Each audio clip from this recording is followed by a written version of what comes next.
Hello, I'm Richard Ridge for BroadwayWorld. Audra McDonald and Shannon are back on Broadway in the new production of Terrence McNally's beloved play, Frankie and Johnny in the Clair de Lune. It is directed by Aaron Arbus, and we're here on opening night. Oh, it's a joy. I mean, I'm not going to lie, it's exhausting. It's an exhausting show to do, and Mike and I always feel like we've been sort of sucker punched in the gut by the end of the show every night.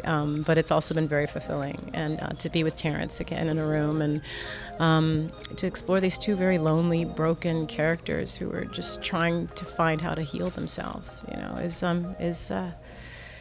it's a powerful, potent thing.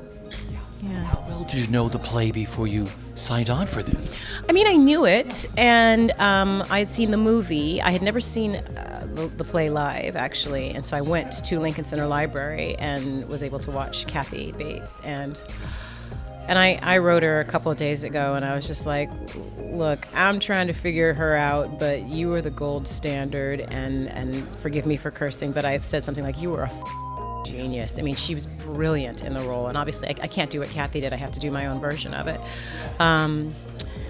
But she was able to capture, the pathos and the comedy of this, this really human, broken, fragile, chain-mailed up, woman who just is trying to protect themselves at any cost, I love Audra. I mean, she's a force of nature, She is so connected to her emotional life. She does things every night that astonish me. I just look at her and I just think I don't even understand how she's doing that. Her heart is epic, and I love getting to share it with her. Just living in this world of Terrence McNally and this beautiful play, what it's meant to you. Well, Terrence is an extraordinary man. He's had an extraordinary career. He's meant so much to American theater. He is a pioneer. He's a courageous man.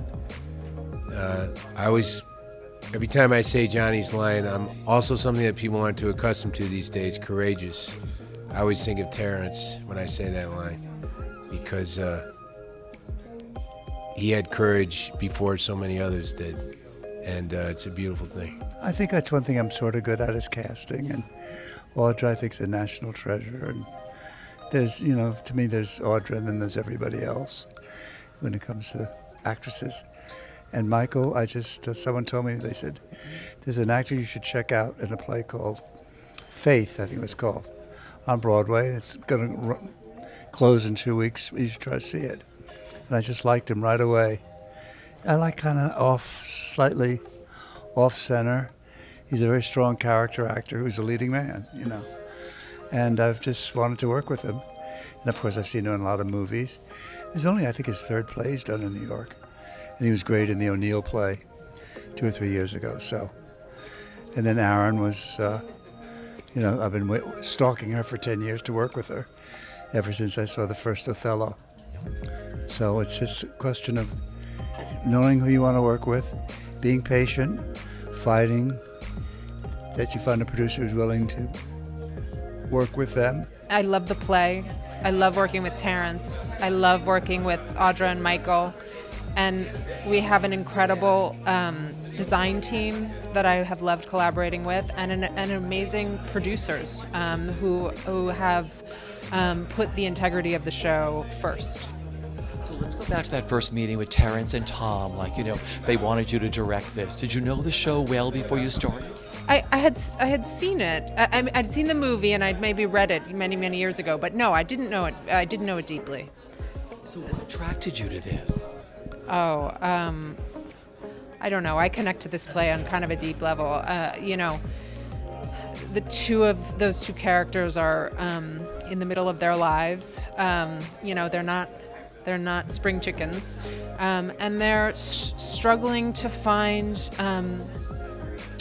I think they both feel like they have failed to create anything meaningful in their lives, and they're struggling to find a connection with one another. And I guess that feels personal to me, but I think it feels personal to everybody. I think it's sort of a universal story.